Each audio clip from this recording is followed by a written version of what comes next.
Thank you sir, thank you ma'am. Good morning sir, good morning. ठीक है ma'am. Good morning, बहुत बहुत बधाई। Thank you ma'am. जस्ट अभी आ रही हैं? Yes ma'am. रामगढ़ से? हाँ मैम, रामगढ़ से भी आगे है 18 किलोमीटर।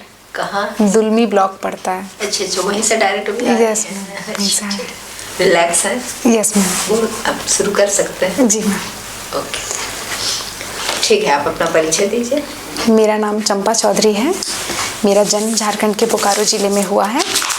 मैंने अपनी स्कूली शिक्षा SE रेलवे इंटर कॉलेज भोजूरी से प्राप्त की है।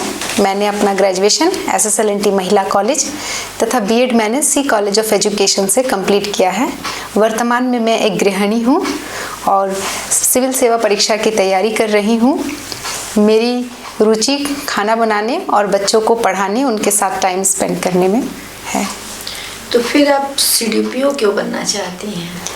यस मैम, मुझे पढ़ना पढ़ाना बच्चों को अच्छा लगता है, परंतु जो CDPO के रूप में मैं वही कार्य शिक्षा के साथ साथ मैं पोषण स्वास्थ्य पर भी कार्य कर सकती हूँ। अच्छा, ये बताइए, आपने कहा कि पोषण है, पोषण और स्वास्थ्य पर आप ध्यान देंगे, विशेषकर बच्चों में, महिलाओं में। तो ICDS के थ्रू पोषण एक बहुत बड़ा माध्यम है बच्चों को प्रोवाइड करने के लिए। तो आपके हिसाब से एक बैलेंस्ड थाली में कौन कौन सा न्यूट्रिशनल प्रोडक्ट होना चाहिए? कार्बोहाइड्रेट, हाँ, प्रोटीन, वसा, खनिज और विटामिन्स। तो जैसे ये होना चाहिए, तो क्या क्या आप इसका सोर्स बता सकती हैं? यस मैम, कार्बोहाइड्रेट में हमारे रोटी और चावल हैं, प्रोटीन के लिए दाल है और वसा के लिए हमारा ऑयल और घी है और विटामिन्स के लिए फ्रूट्स हैं, वेजिटेबल्स हैं। अच्छा, ये बताइए, जैसे कि अगर वेजिटेरियन है, यस, उसका डाइट कैसा होगा? मैम उसके डाइट में प्रोटीन के लिए सोयाबीन और दाल को यूज़ करेंगे। राइस रोटी कार्बोहाइड्रेट के लिए यूज़ होंगे। तो हमारे यहाँ जैसे बहुत सारे लोग हैं जो चावल गेहूँ कंज्यूम नहीं कर पाते, उनके लिए ट्रेडिशनल फूड? यस मैम, रागी है, मड़ुआ है, मड़ुआ है। अच्छा, मतलब एक ट्रेडिशनल थाली भी बताइए जिसमें सारे कंपोनेंट्स आ जाने चाहिए। यस मैम, जैसे आयरन के लिए मुनगा का साग है और जो हमारी वेजिटेबल्स हैं यहाँ स्थानीय स्तर पर उपलब्ध, मशरूम है प्रोटीन के लिए और रागी है कार्बोहाइड्रेट के लिए। अच्छा। और ऑयल में मैम सरसों का तेल हमारे यहाँ पे उपलब्ध है। अच्छा, आपने कहा कि बच्चों का स्वास्थ्य पे विशेष ध्यान रखा जाता है, तो अगर बच्चे अपना हाइजीन का केयर ना करें या उनके पेरेंट्स नहीं करते हैं, तो क्या क्या डिजीज पॉसिबल है बच्चों को? मैम कृमि हो सकती है जिससे एनीमिया की शिकायत होगी। पहला ये हाथ धो के नहीं खाएंगे। क्या रीजन है कृमि? कौन कौन से कृमि हो सकते हैं? मैम फीता कृमि है, गोल कृमि है, अभी मैं दो ही का नाम रिकॉल कर पा रही हूँ। ठीक है, क्या उसके लिए कोई मेडिसिन है? यस मैम, एल्बेंडाजोल की गोली है। कैसा खुराक है उसका? मैम 6 मंथ में एक बार। और कोई डिजीज? मतलब सफाई के वजह से। हाँ हाँ। यस, एक तो पेट में कृमि है, बच्चों में इन्फेक्शन हो सकती है मैम। किस टाइप का इन्फेक्शन? जैसे फीवर हो जाना, बार बार उल्टियाँ होना, दस्त होना, डायरिया हो जाना इसमें।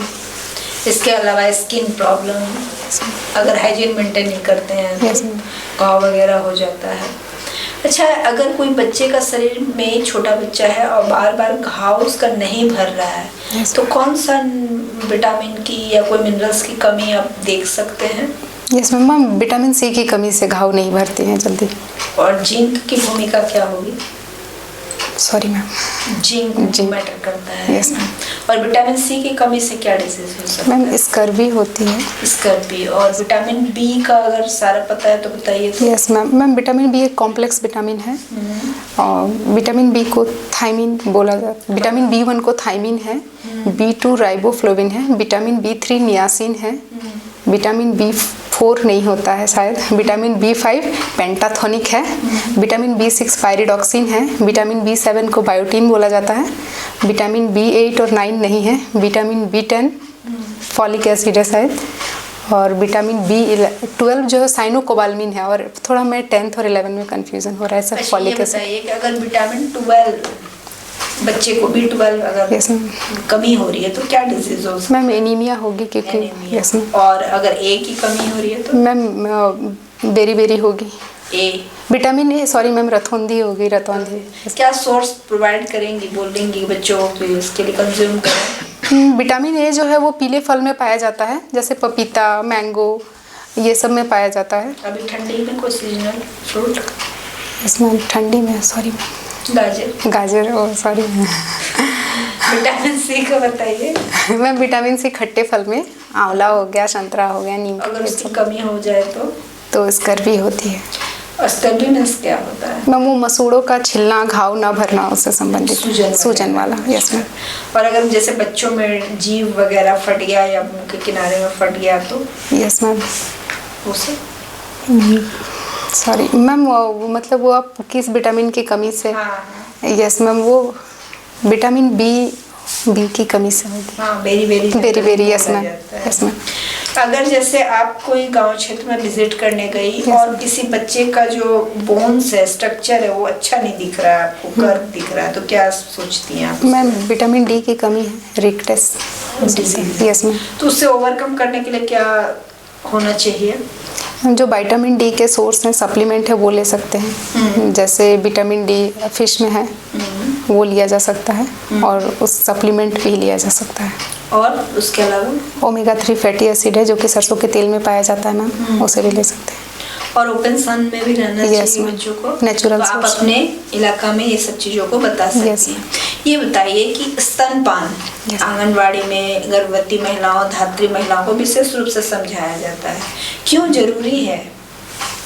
मैम जो माँ का दूध है वो बच्चों की प्रतिरक्षा तंत्र को मजबूत करती है। सबसे मेन कारण तो यही है, क्योंकि वो बच्चा बार बार बीमार पड़ेगा, उसका इम्यून सिस्टम खराब हो जाएगा बच्चे का। और वो बच्चे को इजी टू डाइजेस्ट होता है, मालन्यूट्रिशन से होता है। और वो सभी प्रकार के पोषक तत्वों से माँ का दूध भरपूर है। तो जो माँ का प्रथम दूध होता है उसको क्या बोलते हैं? शायद कोलेस्ट्रॉम बोलते हैं। उसको क्या, उसको कुछ और भी उसका नाम है? मैम पीला गाढ़ा दूध बोलते हैं, पहला दूध, फर्स्ट मिल्क, फर्स्ट वैक्सीन भी बोला जाता है। आपको पता है जनजातीय क्षेत्रों में जो फर्स्ट मिल्क होता है, कोई भी मदर वो गॉड को अर्पित कर देती है। Yes ma'am. अपने बच्चों को नहीं देती हैं। तो आपके एरिया में अगर ये रिचुअल को फॉलो किया जा रहा है, तो आप कैसे समझाएंगी वैसी माताओं को? मैम उनको जागरूक किया जा सकता है, जाके इस बारे में अवेयर किया जा सकता है कि इससे आपके बच्चे की प्रतिरक्षा तंत्र मजबूत होगी।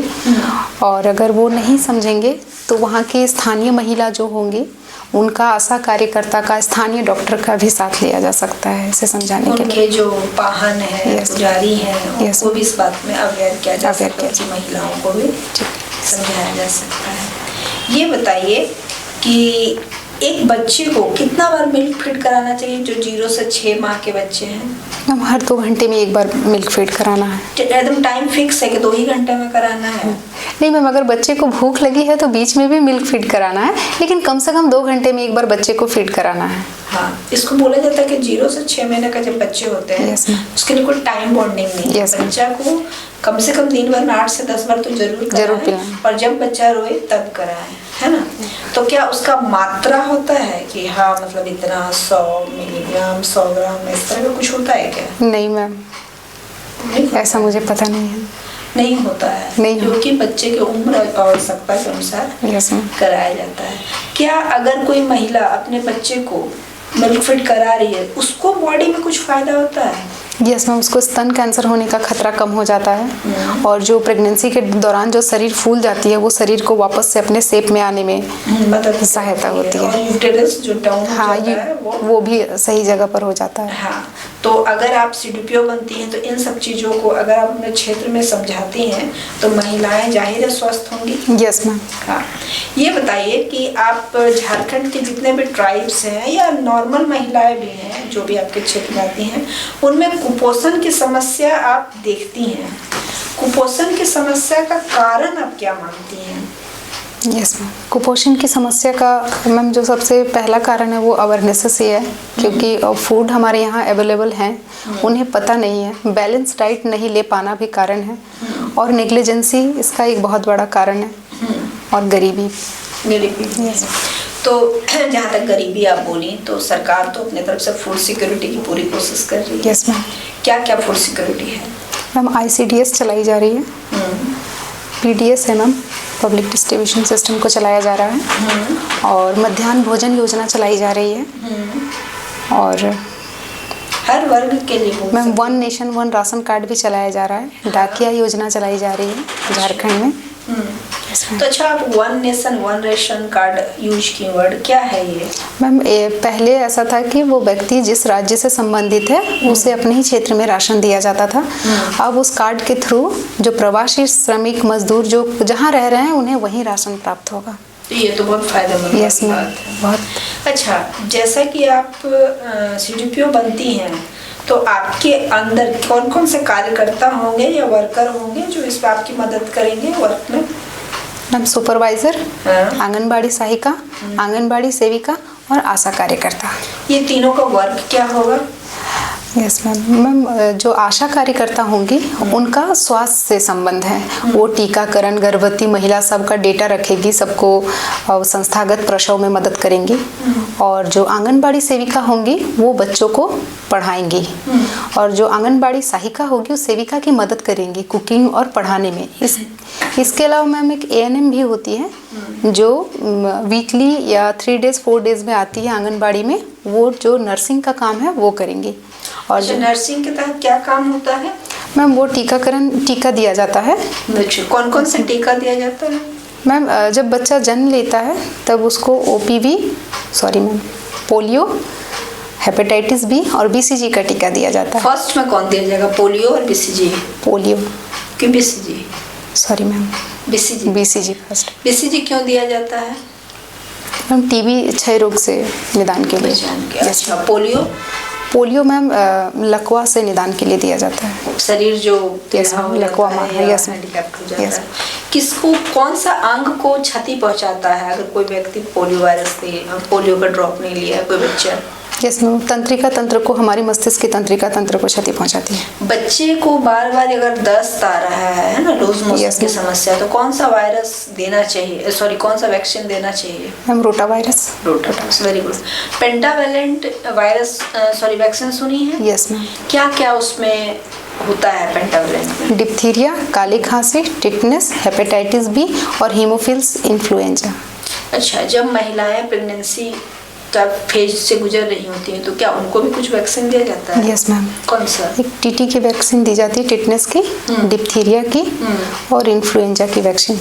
अच्छा, और उसमें कौन सा वैक्सीन नहीं देना चाहिए?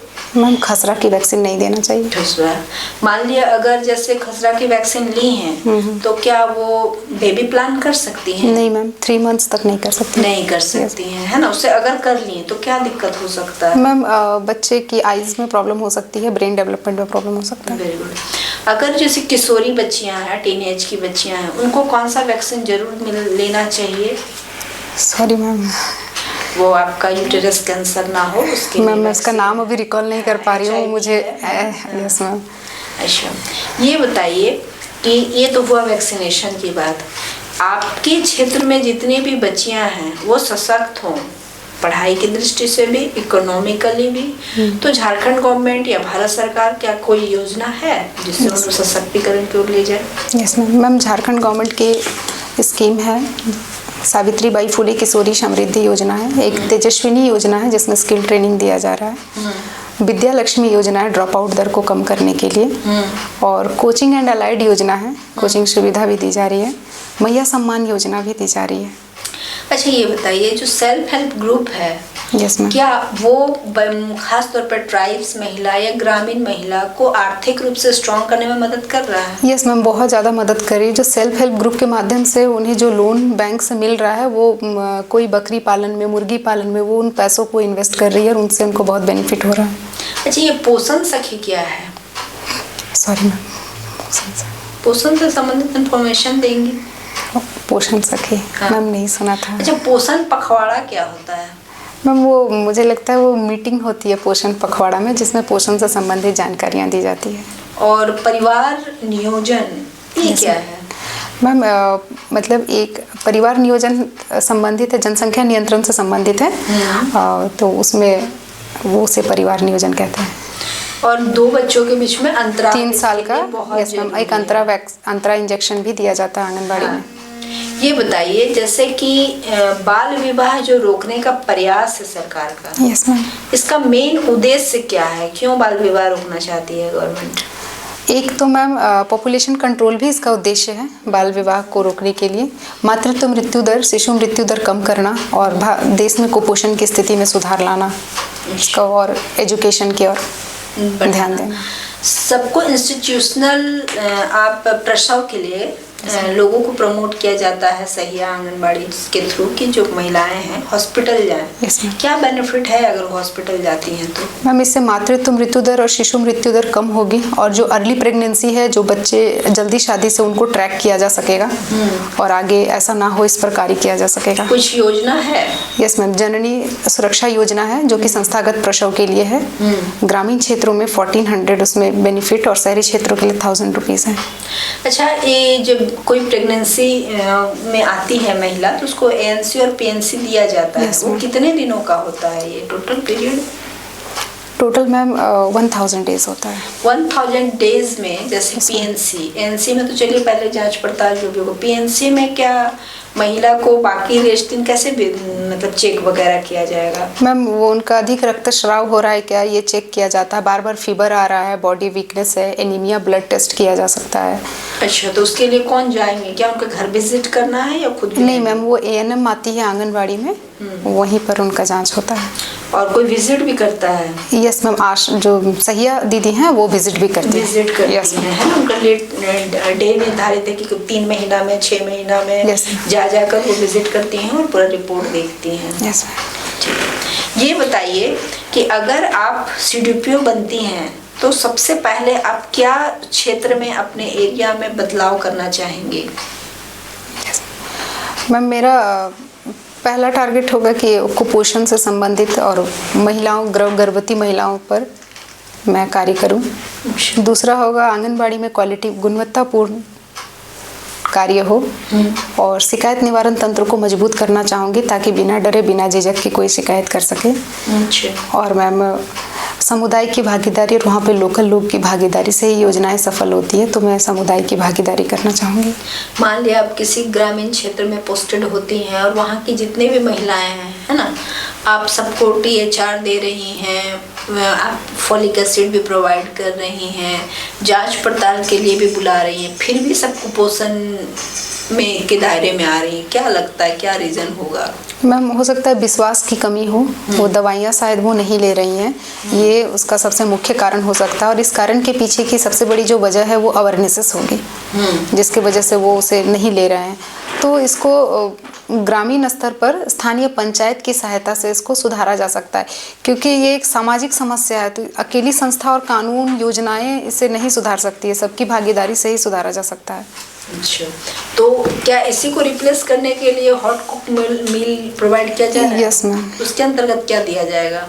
मैम वो दलिया और स्थानीय स्तर पर उपलब्ध जो भी साग सब्जी, दाल चावल वो दिया जाता है। तो उनको बुलाकर बैठाकर खिलाया जाना है? मैम 3 to 6 ईयर जो आंगनबाड़ी में जाते हैं उनको वहाँ दिया जाता है और गर्भवती महिला भी उस भोजन को प्राप्त कर सकती हो और स्तनपान कराने वाली माताएं। अच्छा, ये बताइए कि आप जब CDPO बनती हैं, है ना, तो आपको लगता है कि पूरा व्यवस्था एकदम सुदृढ़ हो जाएगा, पूरा कुपोषण चला जाएगा? क्योंकि देखिए 1975 से ICDS वर्क कर रही है, आज भी हमारे झारखंड के 25 साल होने के बाद भी कुपोषण जैसी समस्या हम देख रहे हैं। तो क्या लगता है 25 साल में कोई इम्प्रूवमेंट नहीं हुआ? नहीं मैम, इम्प्रूवमेंट हुआ है। हमारा कुपोषण जहाँ 50 to 60% था, आज हम 39% पे हैं। तो और हमारा जो मातृत्व मृत्यु दर है वो भी विश्व के एवरेज से कम है। और इसे मैम ऐसा नहीं देखना चाहिए कि सुधार नहीं हुआ है, इसे लगातार होने वाली सुधार की आवश्यकता के रूप में देखा जाना चाहिए कि उसमें और सुधार होना है। तो क्या जितना टारगेट किया गया था सुधार का, उतना तो सुधार नहीं हुआ? इसके पीछे क्या रीजन मानती हैं? इसके पीछे मैम यहाँ के एजुकेशन, वो एजुकेशन को ही माना जा सकता है, क्योंकि जब एजुकेट होंगे तभी वो उस बेनिफिट को ले पाएंगे। तो प्रशासनिक लापरवाही यहाँ नहीं है? CDPO जो इससे गई, आंगनबाड़ी गई, तो फिर वो क्या कर रही है? नहीं मैम, प्रशासनिक लापरवाही कहना सही नहीं होगा। ये निरंतर होने वाली सुधार है और धीरे धीरे ये आएगा। क्यों नहीं क्रांति के रूप में इसको सुधारा जाए? मैम जो क्रांतियाँ हमारे इतिहास में हुई है वो भी धीरे धीरे ही हुई है, उसमें भी टाइम लगा है। Yes. चलिए अच्छा, ठीक है सर।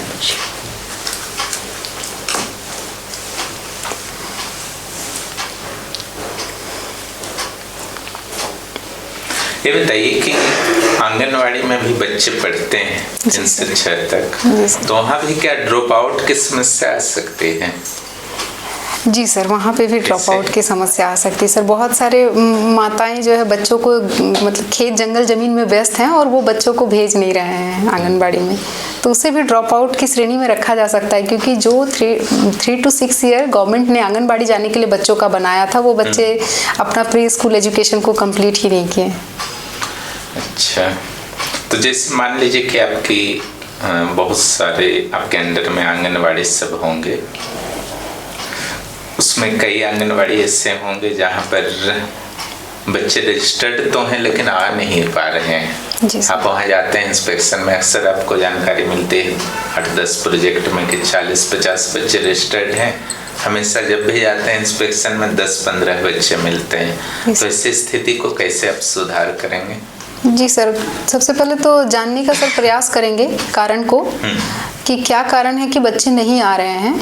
अगर बच्चे माता पिता की व्यस्तता या फिर समय ना दे पाने के कारण आ रहे हैं कि ठीक है, मतलब वैल्यू नहीं दे रहे हैं कि आंगनबाड़ी जाना इम्पोर्टेंट है कि नहीं है, तो उनको सर वहाँ की जो सहिया आशा कार्यकर्ता के माध्यम से, टीम वर्क के माध्यम से उसको सुलझाने का प्रयास करेंगे सर।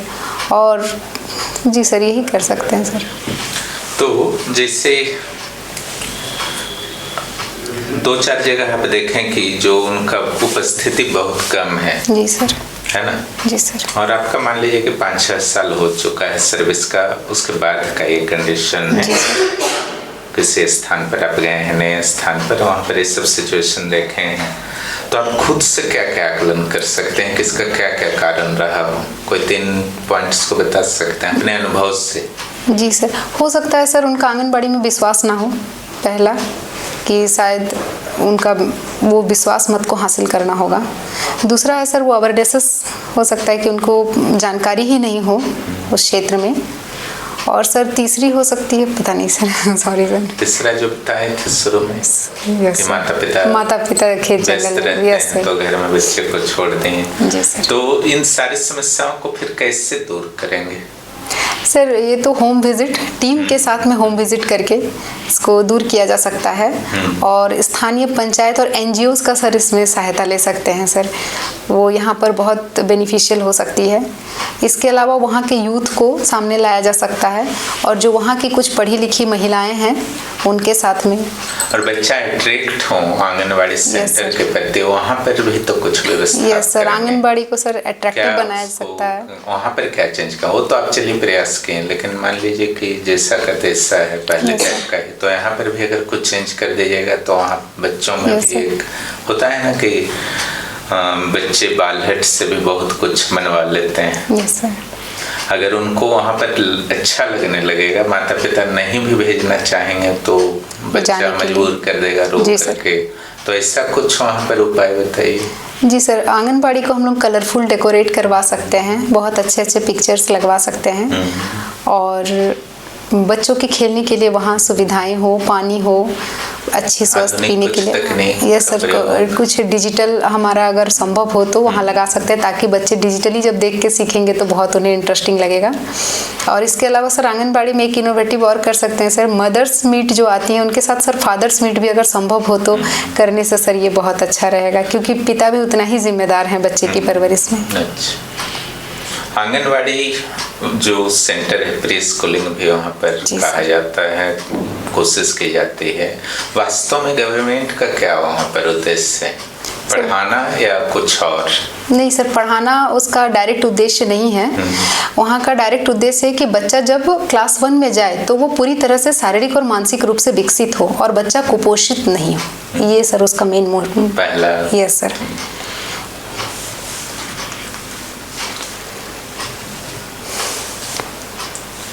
आपका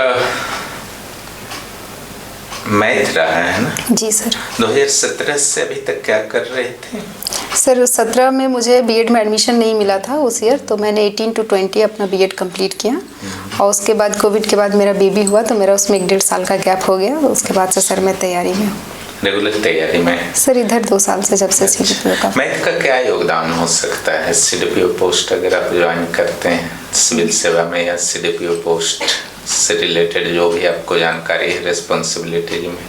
यस सर, आंकड़ों को समझने में, आंकड़ों को रजिस्टर करने में सर योगदान है।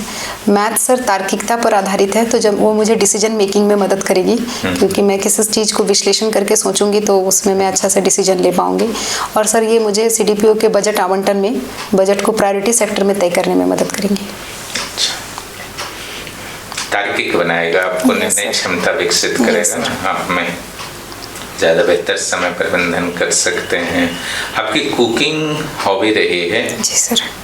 कुकिंग और प्रशासन में क्या समानता देखते हैं?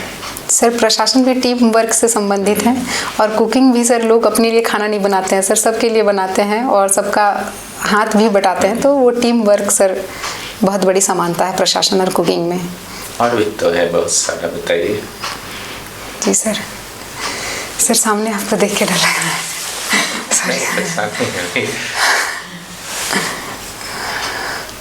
बहुत सारे पॉइंट सब जानते हैं, बताइए, कोशिश कीजिए। कुकिंग के दौरान इस क्वेश्चन वही है सर, कुकिंग से निर्णय क्षमता सर डेवलप होती है, जैसे प्रशासन में त्वरित से स्टार्ट कीजिए। जी सर। एक होता है कि आपका प्रशासन में कुकिंग क्या हेल्प कर सकता है, वहाँ से जो भी आप में क्वालिटी डेवलप हुआ, और ये जो हुआ आपका कि कुकिंग और प्रशासन में क्या समानता लगता है, तो सेम क्वेश्चन। जी सर। सर निर्णय क्षमता विकसित होती है क्योंकि कुकिंग में कभी अगर हमारे पास कोई मटेरियल अवेलेबल नहीं है या फिर आज क्या बनाना है तो, और प्रशासन में भी निर्णय क्षमता को मैं देखती हूँ और टीम वर्क है सर दोनों में। और कभी अगर किसी चीज़ की उपलब्धता घर में नहीं है तो वैकल्पिक तरीका सर हमें सिखाती है। कुकिंग और प्रशासन दोनों में वैकल्पिक तरीका जो है वो सेम है। ये 3 पॉइंट।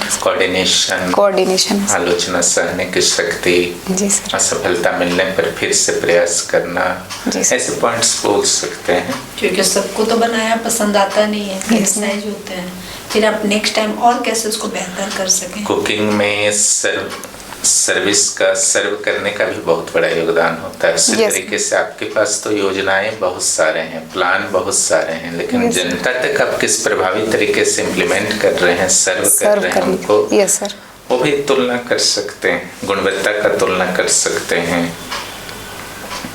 अच्छी क्वालिटी का फूड होगा तो अच्छा खाना बनेगा। संतुलन अगर गड़बड़ होता है कुकिंग में, यस सर, तो सारा चीज बेकार हो जाता है। यहाँ पर भी अगर आपके कोऑर्डिनेशन गड़बड़ होंगे तो डिस्टर्ब हो सकता है। आप वो जानते हैं कि आज फूड सिक्योरिटी एक बहुत महत्वपूर्ण चर्चा का विषय है। जी सर। भारत में ही नहीं, विश्व में भी कई लोग भूखे सोते हैं तो कई लोगों के पास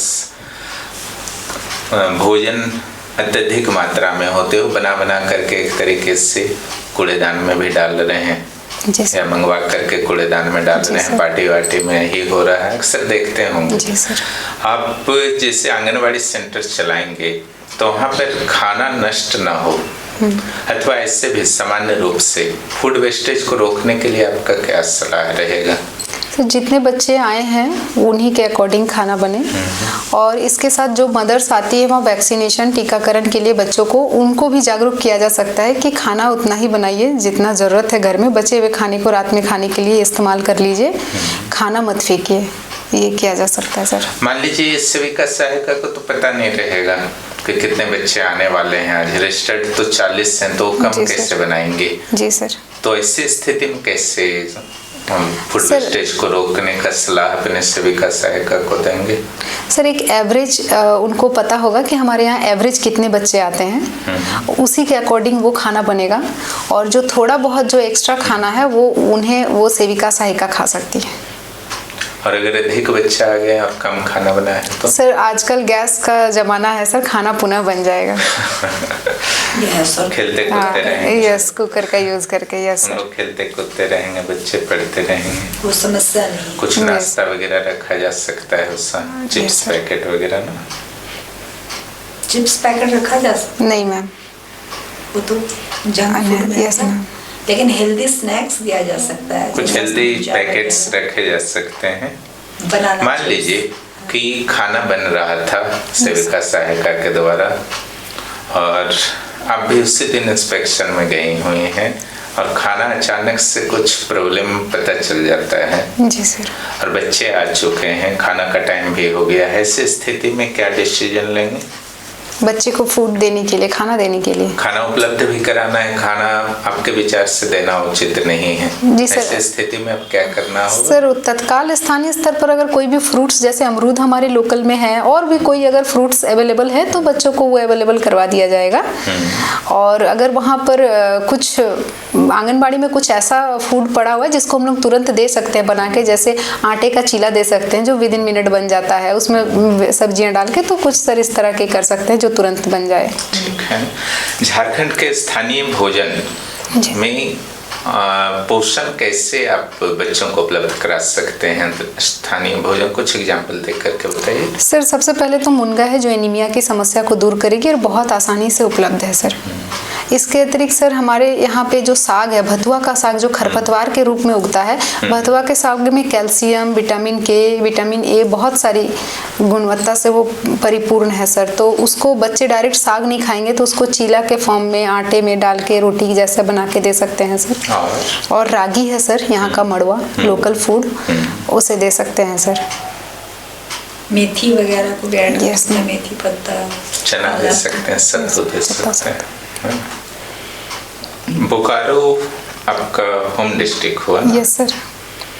यहाँ का टोटल आबादी बताइए इस जिले का। सर अराउंड 20 लाख है अप्रोक्स। लिंगानुपात? लिंगानुपात सर 9, सॉरी सर एक थोड़ा एक कोशिश की। यस सर, सर 922 है लिंगानुपात। हाँ, वेरी गुड। यहाँ शहरी जनसंख्या अधिक है या ग्रामीण जनसंख्या? सर ग्रामीण जनसंख्या अधिक है। कितने परसेंट है लगभग, अगर याद है तो बताइए। सर अप्रोक्स जो है यहाँ की 70-80% जनसंख्या ग्रामीण है। कितनी है सर?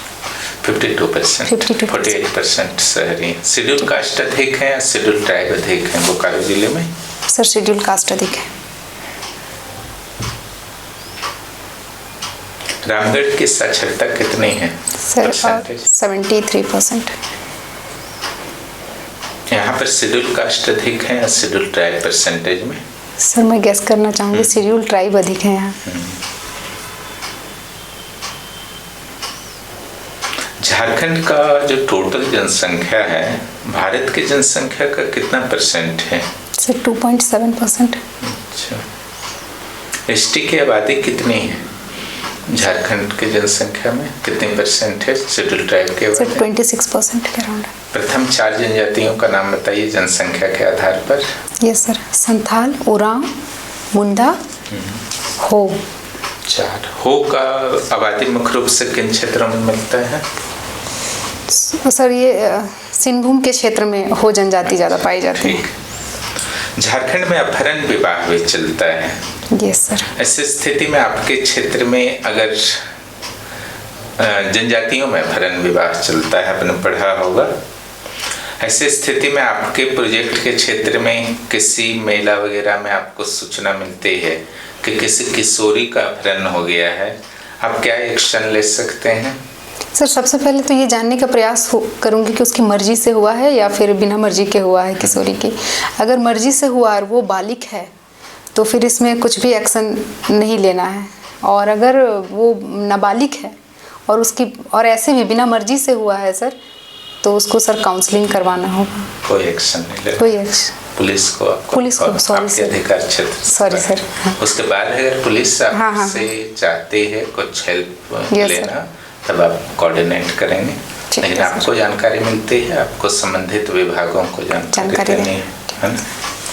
मान लीजिए कि आपके प्रोजेक्ट हैं और वहाँ भ्रष्टाचार के आरोप लग रहे हैं, है ना, गांव वालों के द्वारा आपके प्रोजेक्ट के कुछ खास आंगनवाड़ी में कि सीडीपीओ के नाम पर सेविका सहायिका के द्वारा कलेक्शन किया जा रहा है और देना पड़ रहा है, अन्यथा पोषण DHR वगैरह नहीं मिलेगा।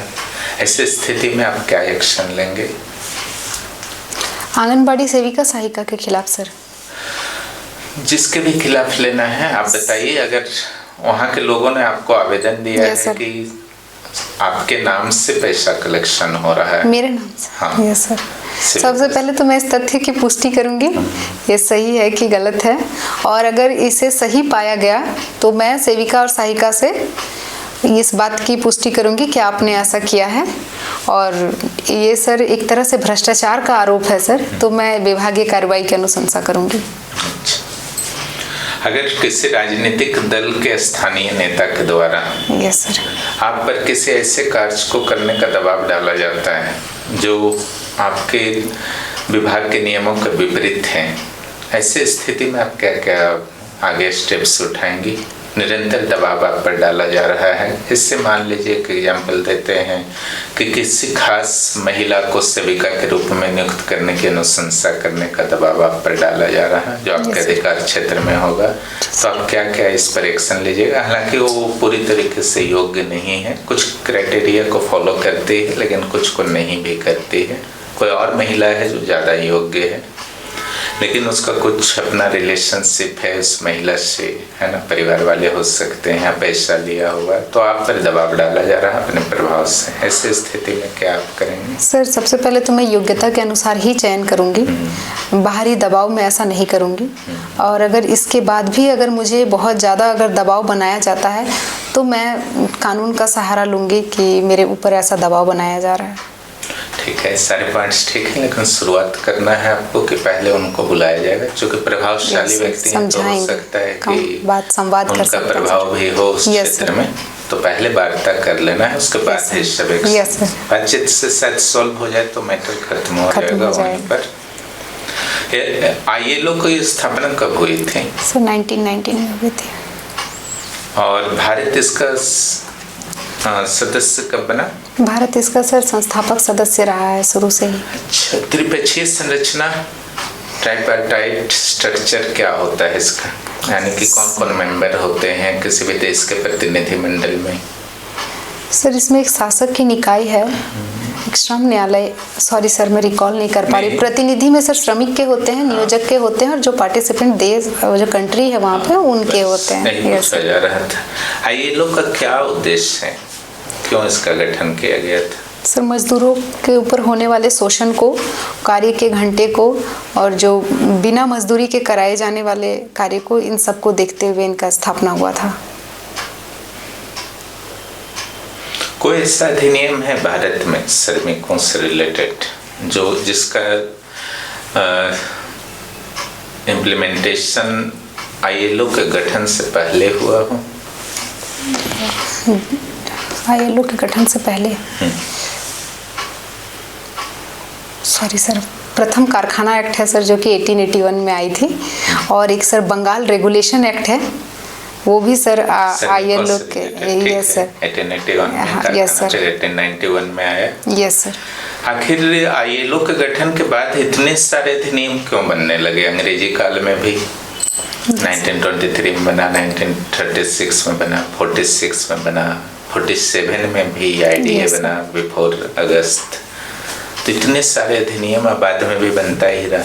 ये सर ILO ने सर बच्चों, महिलाओं और श्रमिकों से संबंधित कार्य के घंटे और बाकी से संबंधित गाइडलाइन जारी की सर, जिसके कारण ये नियम कानून बनाए गए। अपने गाइडलाइंस किन-किन माध्यम से जारी करता है ILO? अभिसमय और सिफारिश के माध्यम से। दोनों में क्या डिफरेंस है? सर अभिसमय जो होता है उसको मानना बाध्य होता है, और जो सिफारिशें होती है उसको मानने के लिए सदस्य देश बाध्य नहीं है। बाध्य नहीं सर।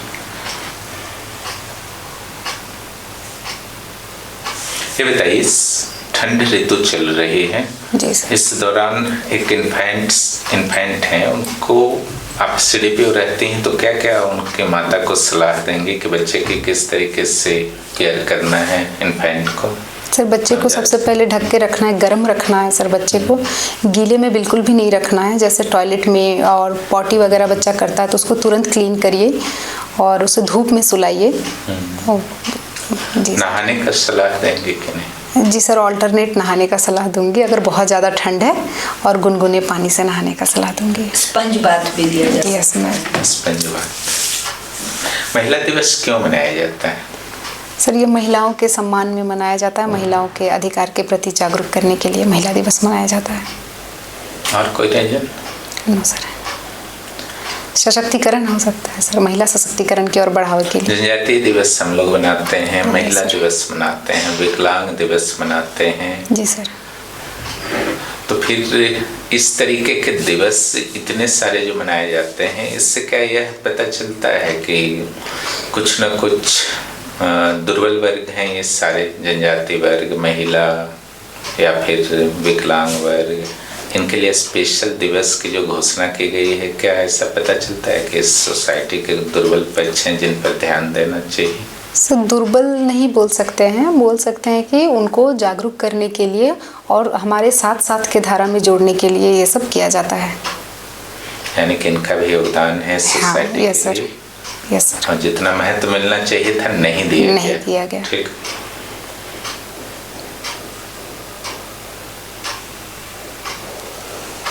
और कुछ पूछना? ठीक है, जैसे।